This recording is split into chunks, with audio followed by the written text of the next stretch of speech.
Welcome, ladies and gentlemen, boys and girls, to another exciting episode of Hollywood Backlot with Lou and you. My name is VashSky. I am your host of today's ceremonies, and with me, well, he is your favorite, my favorite. I love doing these shows with the one, the only LW Ghost. Hello there, Lou. Hi. How nice. Your ghoulish pallor displays an aura of non-foreboding. Yes, and your fancy patriotic keyboard is fun over there, too. There you go. You see? Everybody likes that right there. When we have all the windows and doors you can possibly ask for. We're not trying to keep you entombed, as the Haunted Mansion might say. But, Lou, how you doing? Doors and windows. At one point in my life, I was in a between position and kind of bemoaning my fate. And all of my friends kept quoting that awful line about, you know what they say, when a door closes, another one opens. And I got so sick of it, I said, I know what I'm going to do. I'm going to open a hardware store. Because with all those doors opening and closing, people are going to need hinges, and I'm going to sell them to them. So. That was my solution. That's pretty make good, your own Lou. choices, folks. No, I really did. Anyway. Oh, yeah. I mean, I didn't open the hardware store, but I really did say that. Which shows what a lying SOB I was. But anyway. Well, no lies proffered here, or at least we try not to. I noticed people in the chat as we were coming on, we're talking about late for dinner and late for breakfast and this and that and the other. As far as breakfast, a great fella I once watched, one of these motivational type speaker persons, he said the definition of wealth is you get to sleep till you're done. That's right. So, and bacon is good at any time of the day. So what the hell? We've solved another problem for you, folks. Aren't you glad you're here? Absolutely. 100%. Oh, man, that's so true about that. Hey, you know what? How about brunch? We'll have a happy compromise, especially if you're on the West Coast, where Hollywood is. It is right now just about 11 a.m. So brunch would be spectacular. However, Hollywood, I don't know how they're going to be brunching on this bit of news right here. Which bit would that be? Well, they continue to slide into a little bit of irrelevance. This actually caught me by surprise. And I originally wasn't going to feature it at all, but when I saw it, I was like, well, this is perfect right here. This by Luis Fernando. It's done! History made by new Demon Slayer at the U.S. box office. Demon Slayer Infinite Castle crushed projections with a $70 million 3-day opening weekend, beating Pokemon the first movie's $31 million as biggest debut ever for any international film in the U.S. In just one weekend, it beats the first installment of Demon Slayer Mugen Train's entire $49.9 million U.S. run, and Oscar winner The Boy and the Heron entire $46.8 million U.S. run as number 2 highest grossing anime film of all time in the U.S. and biggest opening ever for any animation released since Moana 2 debuted almost a year ago in the U.S. It's certainly colorful. I don't know anything about it. I haven't seen it, but there's almost a Marc Chagall stained glass window style to that picture. So, oh yes, on that basis alone, if I walked up to the theater and I was looking for something, ooh, pretty colors, pretty lights, let's play that one. So. I would agree with you, because the usual Demon Slayer art isn't that wow. I mean, it's really pops with the color maker. What is it about the Japanese that they like these? What was that guy's name? Keen, who did the pictures of the kids with the enormous eyes.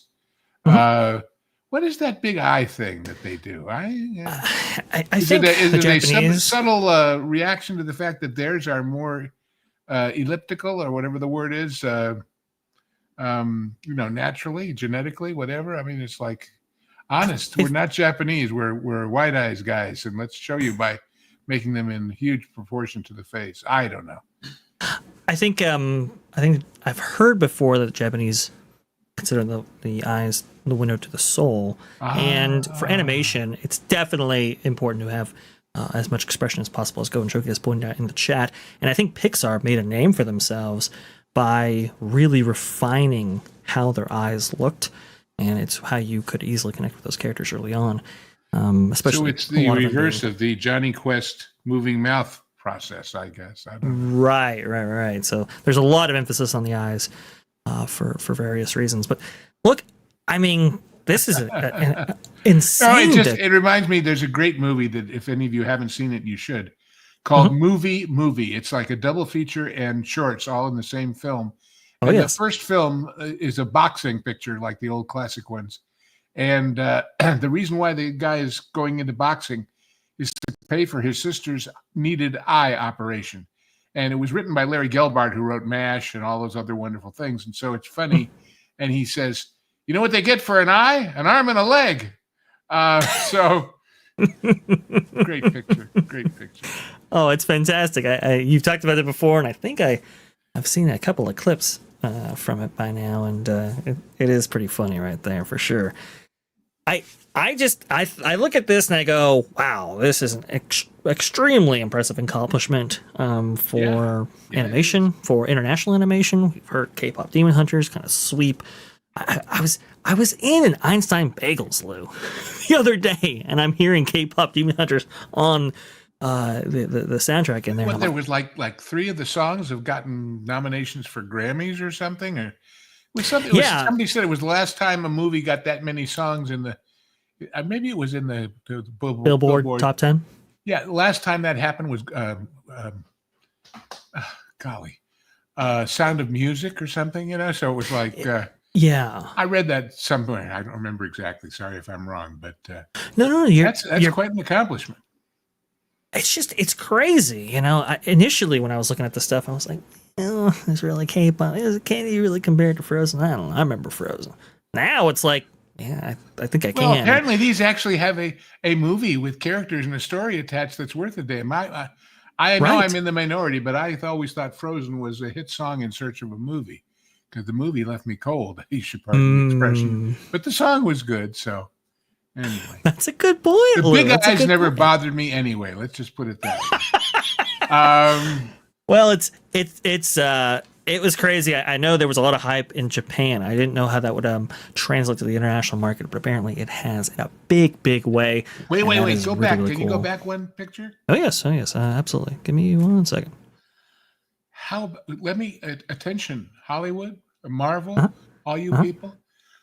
Look at the slogan up there at the top. It's time to have some fun. What a concept!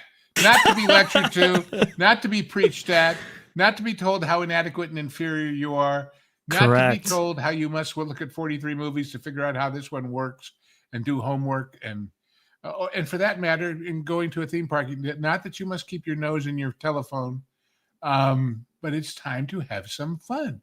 So if that's what this movie's about, I instantly want to see it. Absolutely. And depends on what your idea of fun is, of course. Speaking of big eyes, what happened to his? It definitely depends on on the kind of fun that you want to have. I will say, Lou, anime is blowing up so much. We just got. I think Business Journal included in their article talking about the Lost Continent area and Islands of Adventure, having that redeveloped. It was the first major publication that I had seen that referenced anime might be coming to that theme park in that space. It was very, very interesting. Well, that reminds me of that video a friend of mine sent me that I told you about, which I think I can make clean enough for us to discuss. I have a friend who knows of my interest in theme parks. And who knows that I am okay with not safe for work material. And he sent me a clip of one of these hentai animated Japanese sex things. But what's funny about it, and the only reason I mention it, because those are a dime a dozen, and I told Vash about it, and he damn near died just hearing and wasn't sure if he wanted to look at it. And the only other person I shared the same thing with was Nolan. And you'll be happy to know he said, "Oh gosh, send it to me. That sounds great." He hesitated not for a second, Pat. So I haven't yet. But anyway, what it is, it's something called the pollinator people or something. And apparently in the plot, there is pollen that turns everybody into nymphomaniacs. And this nice couple want to go have a day of fun, and they go to what is a spitting image of a Disney castle park. You know, and they're so upset. Because all they want to do is ride the roller coaster and go on the merry-go-round. And everywhere they go, there's people having sex.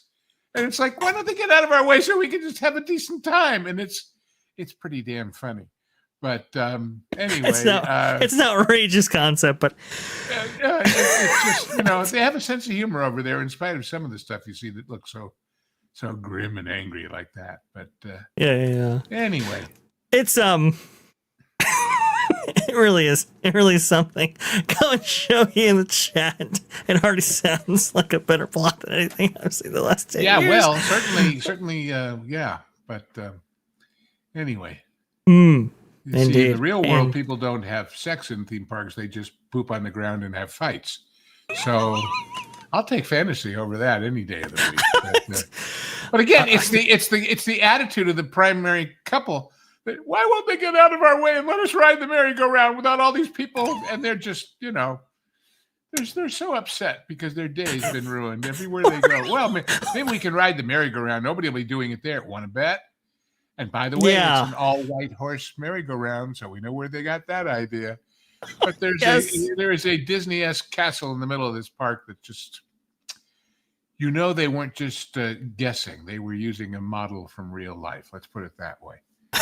Anyway, for sure. Stuff I know, folks, and nobody's ever asked any questions about Hollywood yet. An old-timey present. What's the oldest group in Universal that made theme park stuff in the early? Well, that would be my old high school pal's father, who invented the whole thing. Mm-hmm. When I've told the story before, when Universal bought the studio, the original, not Florida or anything else, they hired one of these efficiency firms, a different outfit, but similar to Bud Price with Disney, to basically assess what they'd gotten, because it was an agency. They were in the television packaging business, not so much the real estate business. And that's a big chunk of prime real estate in the middle of LA. Yes. What things can we do with it? And they talked about subdividing, and they talked about building houses, and they talked about, and somewhere in that report, there was literally one line that said, the possibility of a studio tour or attraction might be explored.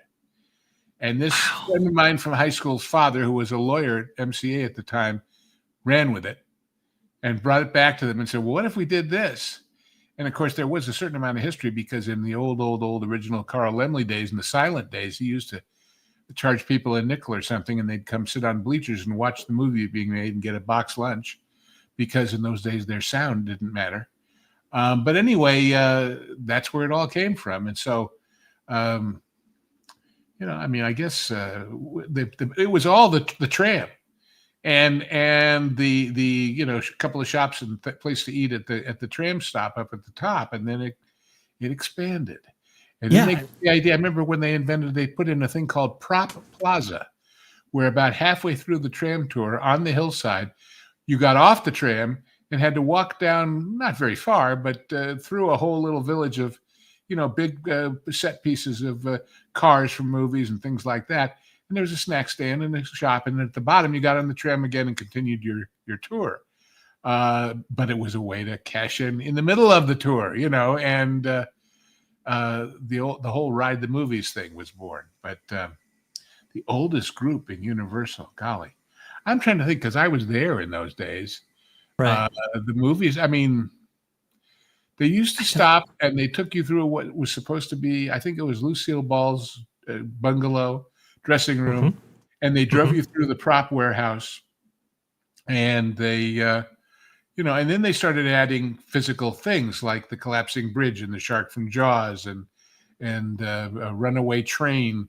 And that would have been roughly what, the 1950s, 60s? 60s, not 50s. Yeah, okay. 60s, but and then they added the flash flood in the Mexican village. That was always a fun one. Oh yes. But it was all of these attraction things that were added that were all part of the tour. They weren't get off and do them separately. Were all to quote unquote demonstrate real movie techniques. Of course, that's bull, because as I always tell people, like when you see the stunt show, or we talked about last week about Waterworld, movies don't work that way. We don't shoot the whole damn scene in one long take. You shoot a zillion little bits and pieces and stick them together.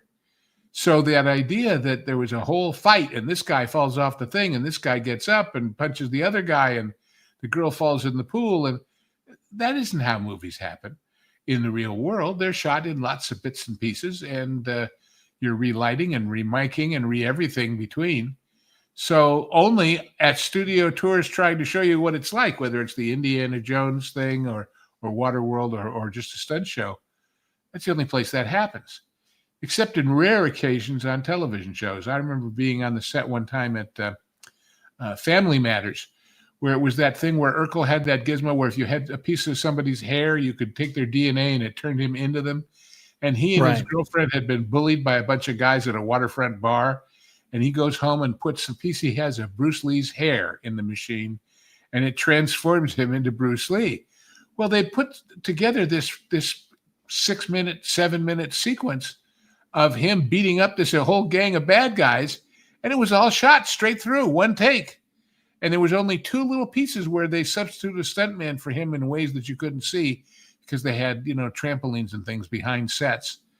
But on top of that, to make it even more live for the audience sitting in the bleachers, they had a guy sitting there at a keyboard, and instead of the keyboard making music, every key was making a different chop-socky sound effect, a whoosh or a punch or a kick or whatever, and he was doing it live, dubbing to the action. And I thought, boy, you'd never see this, in a quote-unquote real movie. So it's about entertaining the audience in whatever context it happens to be. Oh, yes, and I guarantee absolutely. you that courthouse sat there for decades being used in lots of movies before it suddenly became famous for the one. So there you go. Yeah. Yeah. Oh, yes, absolutely. That's the beauty of movie magic right there. Is every time I see can Hill Valley, I mean, that was a joke to begin with, right? Hill Valley, right? Yes, I remember years and years ago when I was shopping for a house in the northern end of LA County of what's called Valencia, which is this beautiful suburbia that you see in a million movies. And I'm looking for this development, and I've got what used to be called the Thomas Guide. That's what we did before Google Maps, it was this map book. And I'm looking for some kind of like Willow Glade Drive, or I forget what it was called. And it's not in the book, and I can't figure it out. When I finally figure out where it is, it turns out, you see, the northern end of the valley was all used for landfill, and there were a couple of juvenile prisons up there. It was the butt end of LA, nothing. So it turns out that Whispering Glade, whatever, where they were selling these $500,000 houses, the original name was Trash Canyon Road. But it's funny, you can't sell a $500,000 house on Trash Canyon Road. So, although I was laughing, I was looking at houses here where I live now, and believe it or not, there's actually a street called Beaten Path. So I imagine if I bought that house that I would be giving my friends directions, I'd say, well, you just turn off the beaten path, and there I am. So, of course, we also have a Bacon Road and a Whiskey Drive. So I thought living at the corner of Bacon and Whiskey would suit me just fine. So. Anyway. That is again as I usually no. What else you want? I love it.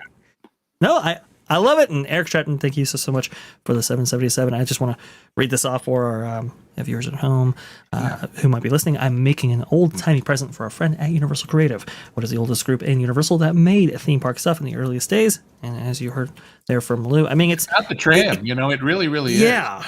Yeah, it's the studio tour, but I mean, it's absolutely the. And when you think of how many movies and TV shows, I think, but certainly movies that Universal put out were on the print, was that slide with the picture of the tram and the New York Street, and it said, when in Hollywood, be sure to visit Universal Studios. So that was, absolutely, love the tram, love the studio tour. The glamour tram, as they called it. The glamour tram, indeed. That would be an old-timey gift right there. I know they were selling popcorn buckets for a little while on the glamour trams. But, I guess if you really want to go back before the talkies, Lou, they did have guests that would sit in on some of the filming. But then, obviously, that changes with the... and not just guests. They used to have little orchestras playing music to inspire the actors. Right. It didn't matter, And then that all came back again in the talkies with all of the Italian spaghetti westerns and Sergio Leone, because you have to remember those movies that they made in Italy in the 60s well, actually most of them made in Spain, but by the Italians. Mhm. They couldn't make enough money just being sold to their own country. They had to sell them all across Europe. And so Of that's why course. you would see, Klaus Kinski or some Frenchman or somebody else in the movie along with Clint Eastwood. And they're all speaking their own language on the set. One guy says something in English and the guy says something back in French, and it makes no sense. But that's because they never really were recording sync sound. They were just recording a scratch track, and all of them were dubbed because, well, and then they took it to a fine art. I don't know how many of you remember a movie, a very good movie, called Victory. And it's about a prisoner of war soccer team during World War II. And Stallone and Michael Caine and Pele and Max von Sydow is the commandant. And it's this team of all these different allied soccer players. Well, other than Stallone and certainly Pele, who was well known even in America in the time when not every kid was in a soccer league, all these other people were famous soccer stars from the Netherlands and from Brazil and from Germany and from France. They weren't actors, but they were there because in their nation, that movie, they got top billing over Stallone because that's what the locals would go out and see. And so it was put together that way, knowing they were going to pre-sell all these different territories with this movie. And that's how they made their money. Wow. That's really interesting. I mean, it makes complete sense. But sure. I just never really thought about that. Huh. Very cool. Great movie. Bill Conti did the music, and it's really, really good. We'll put it on the jukebox one of these days, the theme for Victory. Ooh, that's a good idea. I like that. I like that. That sounds like a fine idea. Let's see here. Thank you, Eric Stratton, for that. And Go and Shogi coming in here with the $5. If Waterworld becomes One Piece, it would be such a facepalm to Disney. They'd have to show that they'd have a show that attracts long lines throughout the day. Except it does now. Yeah, exactly. There's no reason that's the most popular thing up there, as far as I know. Pretty much. And deserves to be. Yeah. And 99% of the people who have seen that never saw the movie and never will. Mm-hmm. Which is horribly ironic. Go home and rent the movie and see what it's all about. Nobody cares. It's just a great show. It's just a great show. Flying over the fence at the end, my God. Yeah. See, look, you see that view out across the valley. If you're talking about up there where actually it's where Hogwarts is now, where the amphitheater used to be, that used to be the view. There was no back wall to that stage. When they first opened it, they did Jesus Christ Superstar. And all there was this kind of face of Jesus and two hands sort of sticking up out of the floor. And the whole valley with all of its twinkling lights was the backdrop. And then people who moved in next to a movie studio, just like people who move in next to an airport, complained about the noise. So they started building walls, and one thing led to another, and eventually it was an enclosed theater. And then they tore it all down because we can make more money with Harry Potter. So we can make more money with Harry Potter and Hogwarts. I will say, Go and Shogi. The One Piece attraction that's currently at Universal Japan right now, I think is like a limited time promotion. So I would guess that for like FanFest 2026 maybe, they might utilize that theater, which they didn't in the original iteration of FanFest, and put on a One Piece attraction there. So like there's so many opportunities there, and Disney just has really nothing. Not that competes in that level. So it's so never very stopped interesting. Them before, having nothing and doing it anyway. That's very true. I want to bring up because you're talking about real estate, and you're talking about the land, and you're talking about the studios and where they currently reside and so forth. I really want to get to the story, Lou, because yes, I'm sure you have so much to say about this. Let me see if I can bring it up. That Park Place, Warner Brothers. Oh, not that one. It is this one. It's this one. Yes. Breaking. Paramount prepares bid to acquire. I already got an entreaty from our editor over there, Mr. Montanero, about did I want to write something about this or, and I said, there's so many facets to this. It's better done in a show. So here we are. Let's do it. Please. And what he asked me was this new era of consolidation in Hollywood, and my first thought was it's not new. It's not even close to new. Right. It's happened over the years so many times in so many ways.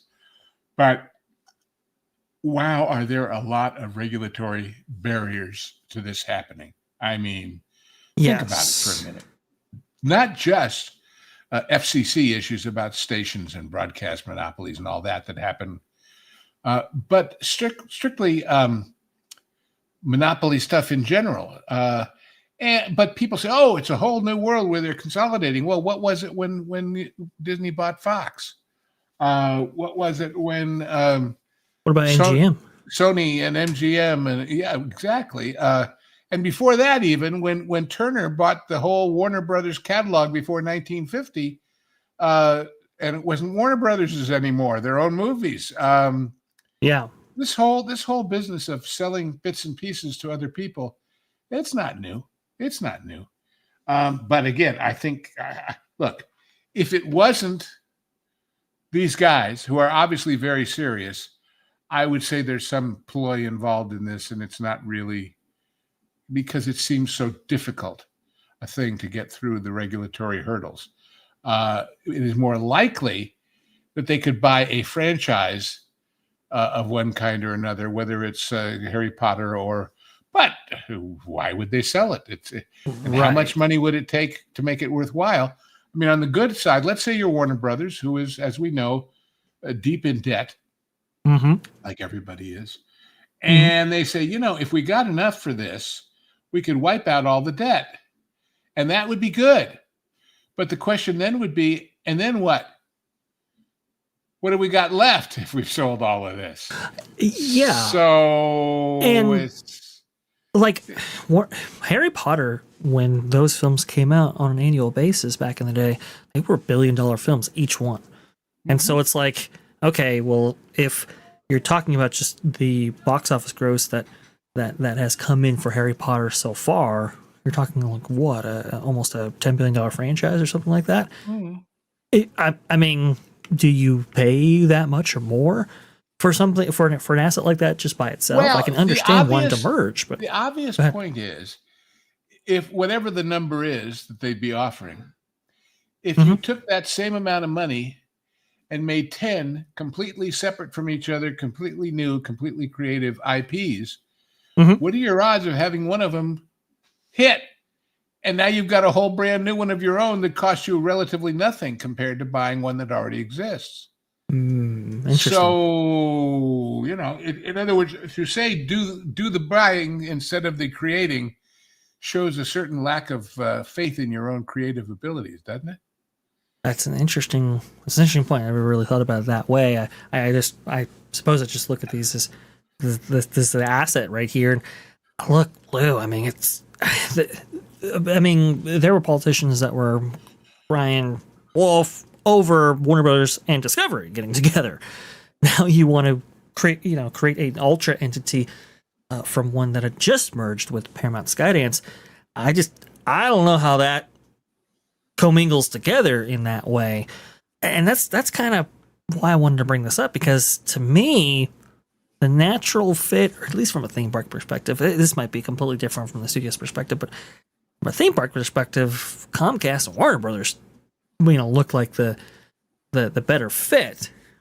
I'm not really sure what the play is for the Ellisons as part of Skydance. The question becomes, let's talk about Harry Potter. Yes. J.K. Rowling obviously was seduced by everybody about who wants to make movies of those books. And she definitely said no to the mouse. And she definitely said yes to Warner Brothers, right? So if they then were to, and this wouldn't happen, but if they were to sell or think they could that franchise to one of these places she rejected, would she have the ability to stop it or to be involved in it? And would they say, okay, we'll buy it under your terms that you have with her, which is she gets yes or no on everything? Or would they say, we don't want to give up that much power? Look what's happened in the Bond situation with Amazon. Where their big contention was, we don't really want you being in the way of us doing whatever we want to do. And for various reasons, the Broccoli said, pay me a lot of money and we're old and tired and okay, fine. or whatever the deal was. We really don't know behind the scenes what the deal was. Mhm. So you're dealing with people. Remember, when you're talking about two Hollywood studios getting together on something, Right. you're dealing with people who at their core are absolute blood enemies. I've often said when I was involved in negotiating contracts with the studios, the big reason why we, being in this case, it was the Directors Guild, won is because they hated each other. It's because we were not negotiating us against them. We were negotiating us against 50 different principalities, all of whom hated each other. And it was very palpable that that was the case. So they were not below playing each other off against each other. And so you have to overcome a lot of almost reflexive emotional hurdles, let alone financial and regulatory ones, to make something like this happen. And like I say, if it was anybody else, but these very serious people talking about it, and when I say people talking about it, we haven't heard Warner Brothers say anything back yet, have we? I haven't seen. I haven't seen it either. No. So, you know, That's a good point. But unlike with Disney and ESPN and the NFL and all that, I kind of doubt the guys, the Paramount guys, the new Paramount guys, would have said anything if they hadn't already opened the door and talked to them. Because the last thing that would go over well with the Warner Brothers guys is, oh, when were you going to mention it to us? Right. But we have to say they do have something in common, as these pictures are showing. They each have really neat water towers. Sorry. So look, it's kind of hard to get Backlot well, stuff. that one has Animaniacs in it, so you know, in the drought-stricken California climate, that's an issue. But in this stupid thing, it's like, oh my God, that's the stairway where they posed. Yeah, so I was looking for anything Backlot from these guys. I don't have it, Lou. I got to go on these tours. I'm not blaming you. I'm just saying that role. whoever did whatever you took that from was really reaching, weren't they? It's like, oh, that's the grain of dirt that they stood on when they shot so and so, you know. Or as I told you, I messaged Vash the other night, folks, right after we finished this. There was a great old series. I thought it was great. It didn't last, but the one season called Search. It originally was called Probe, but then in the pilot, but when they found out there was already a series with that name, they had to change it. And it was one of these, what they call wheel shows, where you had 3 stars, each doing a show every other week. Hugh O'Brien and Tony Franciosa and Doug McClure, and they all worked for World Securities, which was a supposedly independent sort of spying and insurance company. And there it is. Just like the one sitting on my desk over here. Anyway, I told them, I said, I turned this on after we had just talked about False Lake at Universal.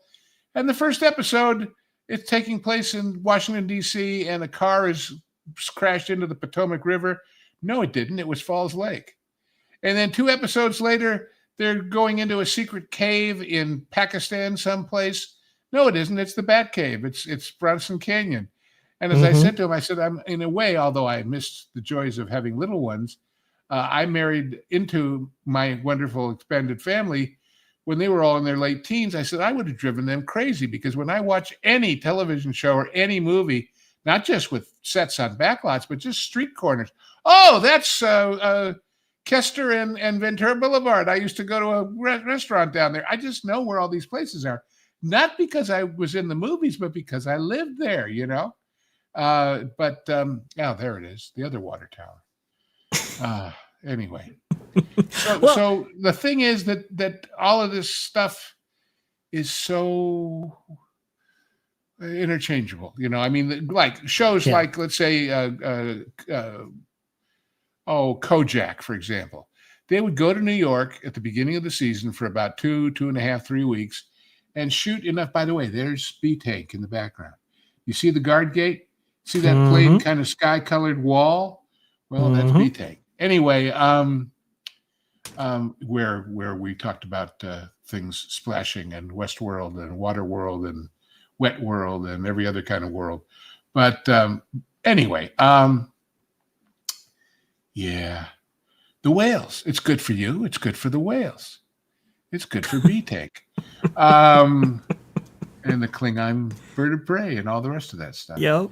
But anyhow, I don't even know where I was going with all that. All I'm saying is it's a company town, and all of this stuff feeds into the other stuff, and they love each other and they hate each other, and they like to present through the MPAA a unified front to the world. But Jack Valenti's job was herding cats, when he started as the main MPAA guy. So, well, and as we've seen from corporate consolidation, at least in recent years, when two of these entities come together, one definitely takes over. We've seen that a little bit with the Fox side of the acquisition between Disney. Except that, especially with the Disney acquisition of all those Fox properties, they haven't used so much IP that they bought in that deal. It's insane. I was watching a very good little YouTube documentary, whatever, on the TV show Combat. And it was wonderful. And it ran for 5 years. And they bought that. They did nothing with it.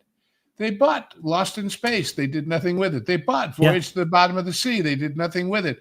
They bought all of the Peyton Place, for God's sakes. Everything that was Fox, and it's all just sitting there. I mean, not even for a kind of a Vault Disney only, I guess you'd call it Vault Daryl Zanuck kind of a show on the channel, but it's all just sitting there unexplored. Yeah, it's all just there. And look, we've seen some movie stuff, I guess, but not a lot.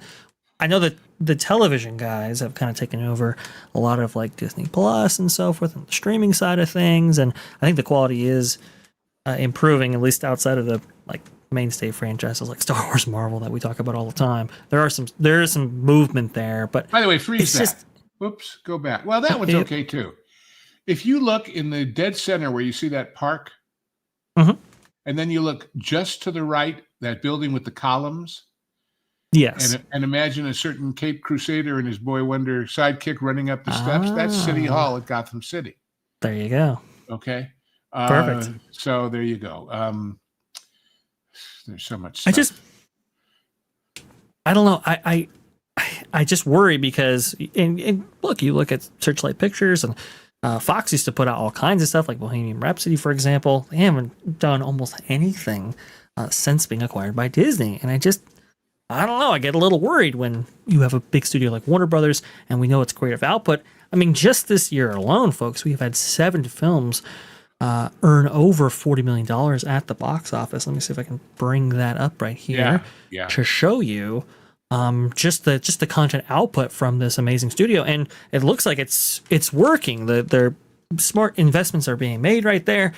And these films have all kind of performed very well, at least for Warner Brothers. I know F1, I put out a lot or whatever, but that's a deal. Well, right there. Anyway. and also F1 is instructive because they're bringing it back to the big format theaters now that the summer season is over, which is smart.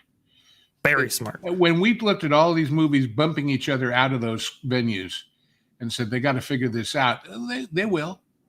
They have to. Yeah. And the theaters have to have them figure it out because they're investing in more and more screens of that size. I was watching also a very interesting, I should find that link and people could go watch it. It was an interview with Christopher Nolan about shooting in IMAX and how he got the idea of doing it and how they were shocked that he said, those cameras that you've already got that you're making these nature films, I want them for my movie. And they kind of gave him this funny look and said, what are you going to, and I'll find that someplace. Please do. Let's see if I know I saved it somewhere. It's like, we've got so damn many bookmarks. We don't know. Let's see. The secret to editing, children, is not actually putting together the footage. It's actually organization. Is that what it is? Yeah. Darn, I wish I'd known that before I started doing this. I would have been so much happier. It's all about finding the clip that you want to reference, not about absolutely. featuring Let's it. see. I'll nail it down here. That was an interesting one too. An interview with the real Carroll Shelby about Ford versus Ferrari and what really happened. And see here, just to give you the strange kind of thing. Here, I'm going to read you the list of the last few things I saved. I have the Carroll Shelby interview. I have sheet pan fajitas without tortillas. I have better than brisket in half the time. The only way to cook lentils. Rod Taylor talking about the time machine and the birds and Jane Fonda. That was kind of interesting. Repairing the U.S. Yorktown after the Battle of the Coral Sea so it could be done in time for Midway. Let's see. Oh, golly. Let's see. It's got to be right in here. Let's see. Oh, that's a good one. Peter O'Toole talking about making Lawrence of Arabia. I love how we're getting an insight into. Anyway. Well, maybe more than you need to know, but much it's food and movies, man. It's Benny food and Hill movies. on his comedy success. Let's see, the 10 greatest World War II films of all time. It's got to be around somewhere. Let me just search for it. But anyway, yeah, search for Nolan. Should pop right up. Yeah.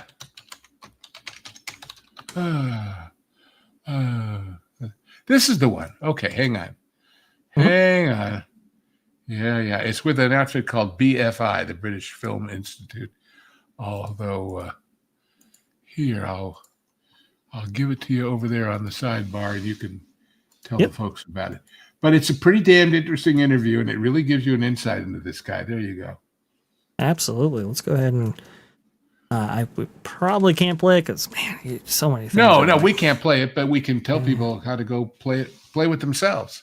We do that on a regular basis here anyway. Play it themselves. Play it themselves. Do it live. Do it live. There you go. Here's the link right there that Lou just provided in the chat.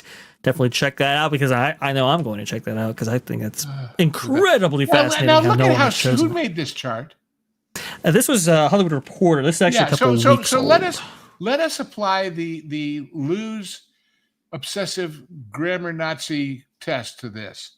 Paramount was stuck in purgatory this summer as it waited for the Skydance merger to close. Okay.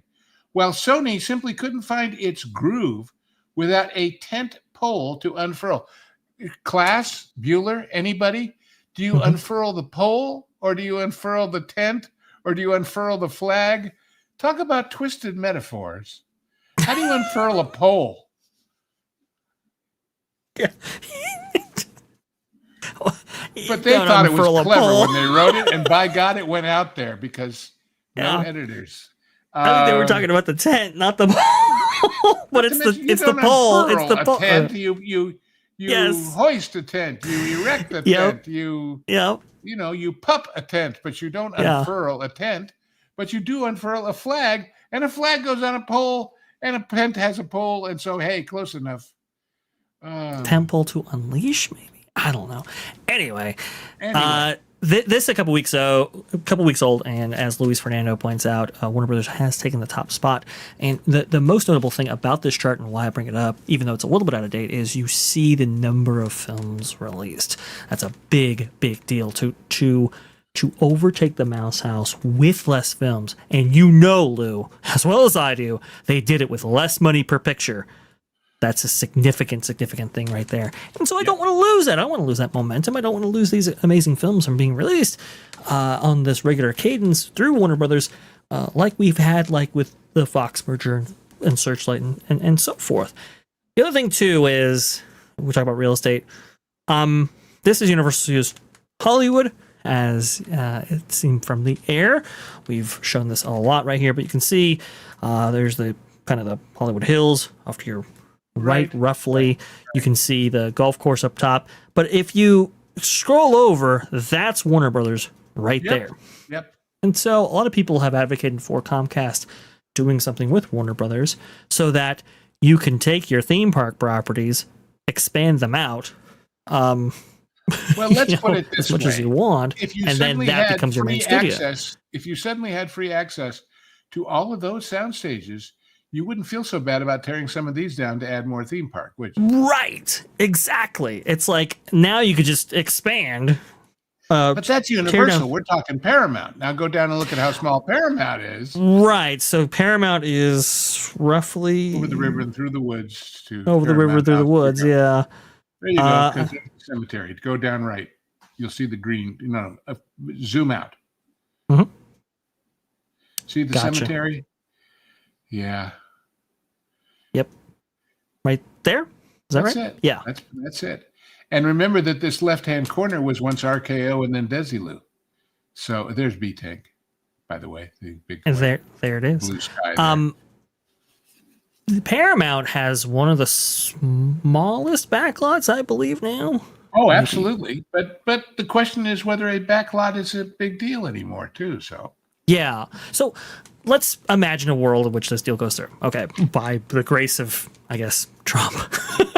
In this case, there's more to it than that. So anyway, there's much more to it. I'm not saying there's not, but let's just say that this thing goes through.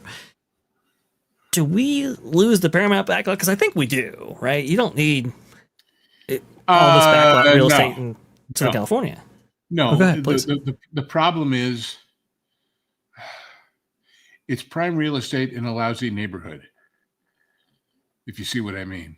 Oh, okay. I would guess that the real estate up in the valley is much more valuable than this. But what are you going to build here? Fancy new condos with all this Melrose Avenue crapola around it? I mean, so you're saying that because of the cost of real estate, which makes total sense, you might. If you were to close one or the other, it might be Paramount only because the land is so much more valuable, despite its larger size. If you make the deal, is my point. I don't think that would be the reason. You're not buying it for the land. You're buying it for the properties and the talent, the IP. Well, which is fungible. I mean, talent can go other places.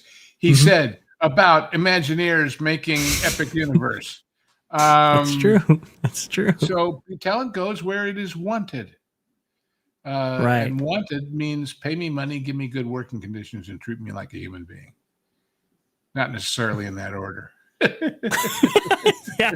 Well, ain't that the truth? Mary Vita comes in here with $20. Thank you so much. Just wanted to say hi. Schedule has been a bit brutal this year on the bus, but we are slowly getting stabilized. The start of any school year is a masterclass in disaster, but this year has eclipsed anything I've seen. Oh, Mary Vita, I understand from the outside because I have relatives who are in the education business. Yeah.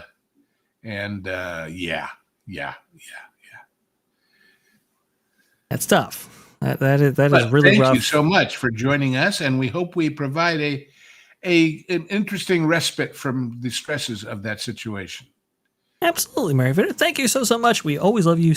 Because folks, we're here to inform, educate, enlighten, inspire, all those good things. But first thing, any great piece of entertainment, which I hope we are to some degree, I don't know about great, but pretty good for these wages, is to take you away from it. It isn't so much what happens while you're here, although that's good. It's that it's not what's happening when you're not here, and that therefore you go back to whatever is happening, good, bad, or indifferent, refreshed, renewed, and it's a vacation. It's a vacation, right? It's back in the day. And one where you don't have to be doing homework and getting up at 4 and registering for a spot in a high-priced overline. There are things about this vacation that are preferable to most theme parks these days. Let's put it that way. That is so very true. I mean, it's all about, here you leave today and enter the world of yesterday, tomorrow, and fantasy. I do believe is the terminology right there. Look at that. Yeah. Oh, you can't see it because of the E.P. Ripley. Interesting man, by the way. Very. Really. Yeah, a lot of those Santa Fe guys were very interesting. Santa Fe's founders, yes, really. Well, founders, but who's getting to ride up there? My God, that's I know, it's a tender car. It's awesome. Ah, It's so cool. they're Folks, if riding with you've- E.P. Ripley, believe it or not. Uh, Yeah. If you've never done a tender ride, guys, you have to do a tender car ride. It is awesome. that's It is tender, so, not so cool. tender, for those of you out there with dirty minds. Anyway, Yes. Yes, well, for sure.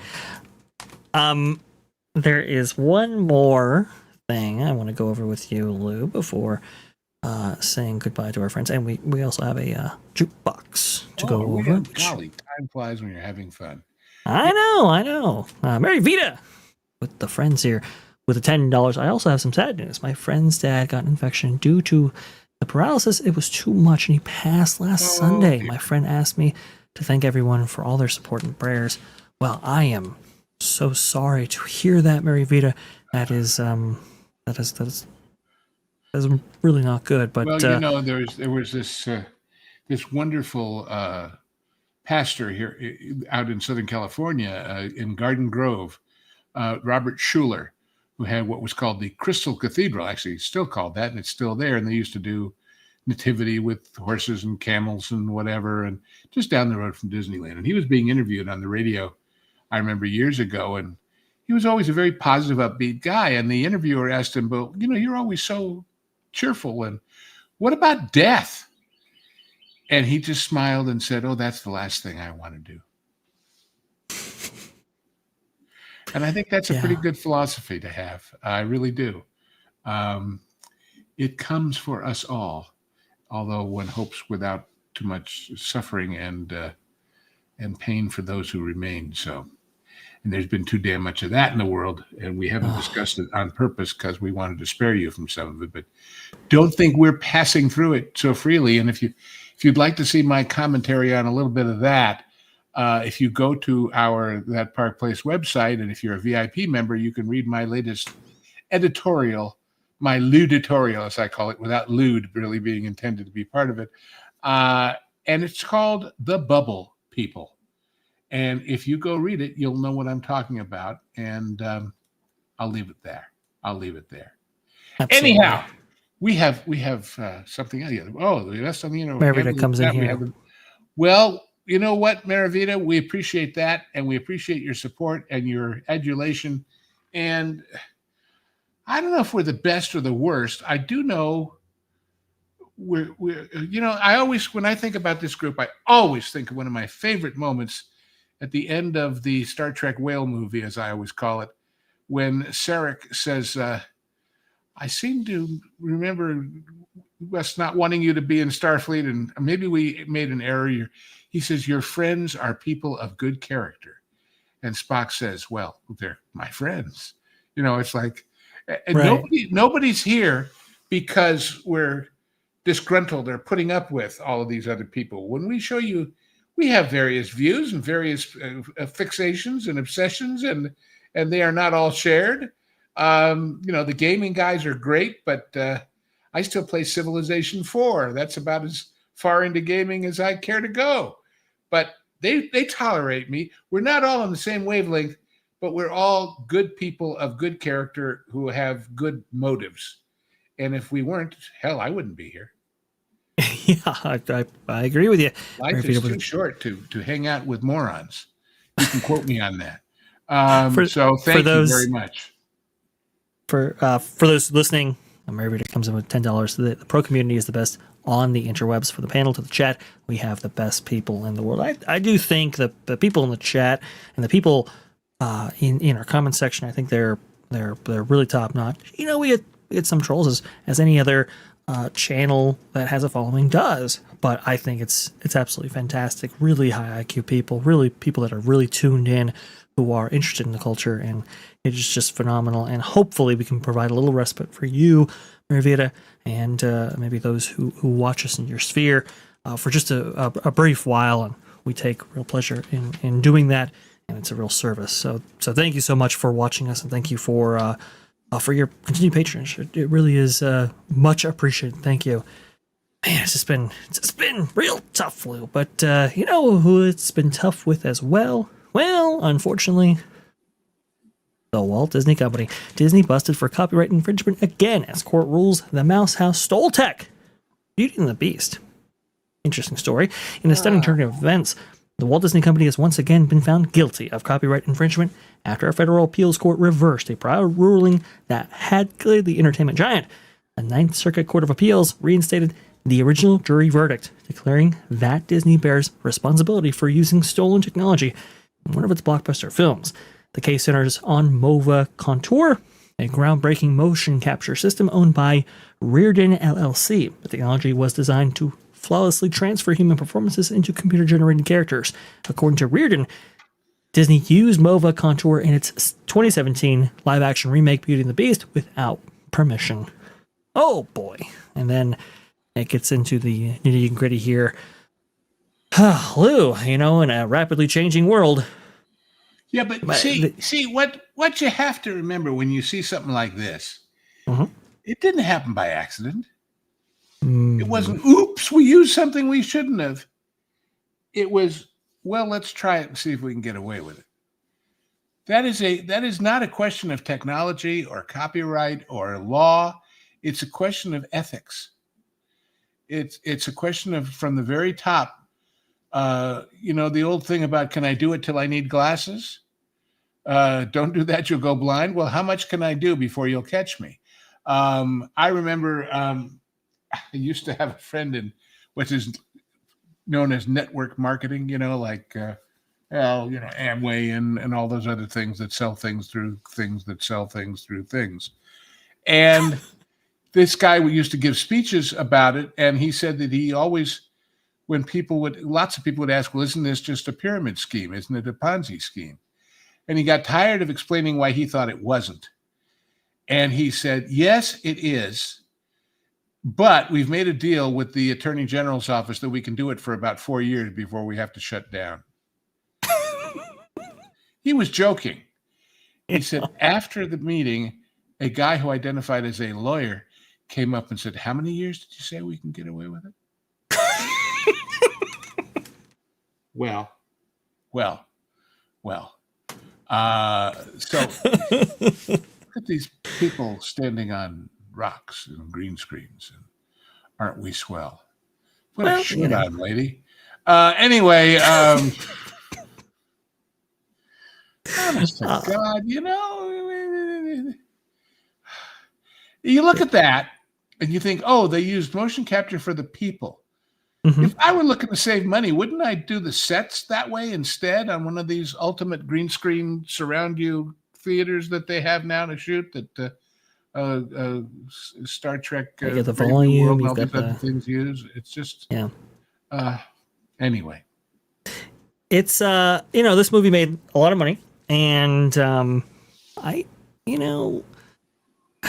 have a friend who's a big fan of the soundtrack, which is really interesting because everybody says that, Emma Watson can't sing. So, well, you don't have to be able to sing. That's why God invented autotune. I guess so. I guess so. But they made a lot of cash from it. And look, you have these companies developing technologies in which they want to protect their IP and their assets, of course. And you have to hold somebody accountable. But see, wait. Let me just stop you. Please. What this lawsuit about is not whether they used it or not, whether they were willing to pay to use it. If Disney said, you've got a great thing here, how much will it cost us to use it? And if they came back with some insane number, but Disney said, but wait a minute, if we can tell everybody we used it in this movie, this is a high-profile movie, you're going to have hundreds of other movies come to you because they heard about it through this. It's win-win for both of us if you charge us a little less. And that's how negotiated deals are made between people of good character and intent. Yeah. But just use it, nobody will know, is not that. Yeah. That's a very good point. I keep telling you, the old expression, the fish stinks from the head. That's true. And my old joke about the most important part of the car is the nut that holds the wheel. Do you think that the man who says he watches each one of these movies 4 or 5 times didn't know? They had to have come to him and said, hey, there's this really great thing, and we could pay for it, or what do you want to do? And he said, well, just, it'll cost us something in a lawsuit someday. And that's how they think. Well, we've got lawyers, they've got lawyers, ours are on retainer, big deal. As opposed to, it's wrong. It's wrong never enters into it. And it should. It should. Yeah, it's really interesting because it's a culture that stems from somewhere, right? And so even though I told you it stems from the top. Right. Exactly. And as I've said 100 times probably now, but I'm going to say it again. All these people say, well, what if Apple bought it? What if Perlmutter had been able to take it with, what's his name? If they went in and they fired everybody who did all of this stuff, whether it's the DEI stuff or the stuff they did to Gina, the first thing all those people who got fired would do would say, you can't fire us. We're suing you because all we were doing is what we were told by the boss. Yeah. And the sad part is they'd be right. They'd be right. Absolutely. They would win big settlements. And that is the liability hanging over this company for anybody who would even dare to think about acquiring it. That's true. Paramount wanting to buy Warner's doesn't have that problem. All of when Disney bought Fox, it didn't have that problem. When Disney bought Pixar, it didn't have that problem. Oh, it had the touchy-feely Lasseter issue, but they dealt with that, right? Yeah, right. Well, all I'm saying is there are financial liabilities and there are legal liabilities, but they don't have one scintilla of the impact that moral liabilities do. Partly because, look, if they stole this technology, they stole other ones too. They didn't just say, well, we're going to be upstanding, truthful, and above board on everything except this one little program. Come on. It's a fair point, Lou. It's a fair point. And when they lose publicly like this, how many other people are going to say, well, wait, that kind of looked like our thing in there? Mm-hmm. And they'll find a lawyer who'll take the case based on this win. So, absolutely. This is not the end. This is not even the beginning of the end. But it is perhaps the end of the beginning. Winston Churchill. Anyway, that's very all true. It's up in the Ninth Circuit, so definitely not the end. That is for sure. Let's see right here. I want to go ahead and share. Let's see. I want to share this because Lou, this is a great one right here. There's actually a short for this week's Backlot Jukebox. Lou, you want to go ahead and take us through it real fast? Okay, so if you want to see what the power of music is, you all probably know this because I've used this little audio clip. Some days you just can't get rid of a bomb.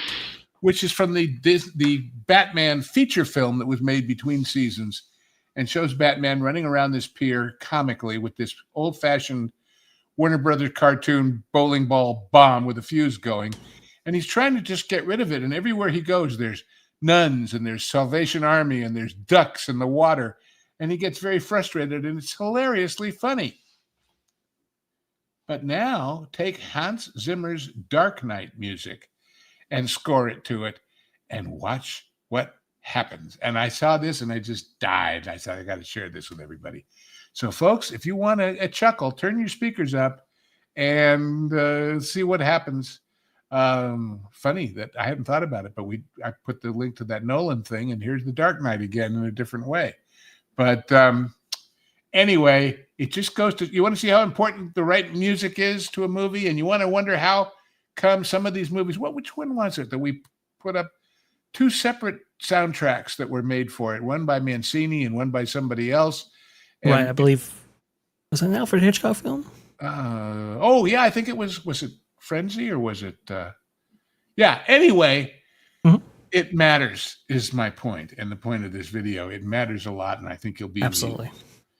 So, absolutely. Well, you can go ahead and check out this week's Backlot Jukebox, both in the chat and in the description. Very, very cool. It's a short, so it's pretty good. It's pretty great. It's pretty fantastic. Lou has a great sense of this and how to demonstrate the power of music. That is for sure. So lots of fun with that. Very quickly, Lou, before we get out of here and actually transfer everybody over, redirect everybody over to Follow Bradley's Fun. I believe he's got a dish that he's cooking up right now for all of us to enjoy on his channel. For brunch? Lou! Is it still brunch time for that dish? On the East Coast, no, but here it just might be. Oh, Lou! here's your brunch tip. Any of Yes. you going to Vegas and you want to go to one of these expensive buffets? And you know the price goes up between the lunch buffet and the dinner buffet. And what's the difference? Is the dinner buffet has the big king crab legs and the lunch doesn't? Mhm. Find out what time they switch. And go in on the last 20, 30 minutes of lunch and just sit there. And suddenly the dinner stuff will come out while you're in the laps and you'll have paid the lunch price. Ooh, what a cheapskate I am. But by golly, if you're going to go to Vegas, it's going to cost you. So that'll help. Anyway, go ahead. I'm sorry. I just wanted That's very true. No, I wanted to know from you. Extra stuff you get for watching this show is just astounding. Anyway. What do you got coming up on, what is it, the Genre Guys? Oh, we did a double feature last night. And I'm saying that because we don't put them out as double features, but because of the scheduling difficulties of Lauren with his new wonderful late night show, which I hope people are watching with Apollo. It just made it a lot easier to do 2 every other week rather than 1 every week. So the 2 we did with actually the upcoming Ron as a guest genre guy are 2 of the strangest movies we've ever done. And the boys were not necessarily happy with me for having suggested them, but at least I broadened their horizons and maybe they'll broaden yours. Speaking of broads, one of them is called The Magic Christian and is probably most famous for Raquel Welch and her abbreviated outfit, but it's Ringo and Peter Sellers finding out just what people will do for money, with all of the Monty Python guys in it before they were Monty Python. And anyway, it's a fun, strange little piece of British late 60s craziness. And the other one, A Boy and His Dog, is from a Harlan Ellison short story, and it was the first time that Don Johnson really got any attention. And we're going traditional with our next couple of movies. We're going to be doing the marvelous, I guess it's not really a spy spoof. It's just a fun movie that happens to take place in the espionage world. And that is Hopscotch with Walter Matthau and Glenda Jackson. And then we're going to go to classic Hollywood and do Singing in the Rain. So if that isn't a multiplex worth visiting with just those 4, let alone all the other ones we've done. And again, reminding you that the Genre Guys shows up for members only on the Pro Show channel. But so many of you have gotten gift memberships there, you should be aware that it's there for you. And then a few months later, when the very busy, very pressed upon VashSky gets around to it, they come here to T3PO for a reprise for free, so to speak. And then I'm usually on the Monday night Pro Show, although this week, tomorrow, it's iffy, only because I'm going to the dentist tomorrow. So if my talking parts don't work by 10 o'clock tomorrow night, I will take a pass. But otherwise, I'll be around, and then I'll see you on Tuesday here in Theme Park Land. So there you go. Absolutely. And well, lots of things are happening right now in Theme Park Land. It's pretty crazy, Lou. Yes, so hopefully you can join us for that. I hope so. If not, that's okay. That's quite all right there. We have the Wild Man of Yavin coming in here with $5. Thank you so much for the wrenches. Did I spell that right? Haha. Yes. Wrenches indeed. And I want to go ahead and thank every single one of our wrenches in the chat. I know we've had a pretty crazy schedule as of late, and man, I mean, to deal with, I think the concurrent viewership of the Pro Show on Wednesday night was 8,000, or well over that. I mean, there was a lot of people in the chat. I think it was 8,000 concurrent viewers. Wow, it was incredible, and that was a lot. Wednesday night. That was last Wednesday night. There's nothing to do on Wednesday night, huh? Well, you obviously know what happened Wednesday with the. Well, of course. Unfortunately, but you know what I'm talking about. people are seeking respite, and we are happy to provide that at the very least. Yep. Anyway, Well, it was a lot for the wrenches to actually go through, so I want to go ahead and thank each and every one of you for doing that. Going Shogi, Tom F, Juliet, Follow the Bradley's Fun, everybody, Native Hawaiian, everybody who helped us out. Thank you, and I want to say thank you for Mary Vita. Awesome stuff from you, and our hearts, thoughts, and prayers are with you, your loved ones, and your family, extended family. Going Shogi and Eric Stratton. Thank you so much. You are what keeps the gigawatts coming in here.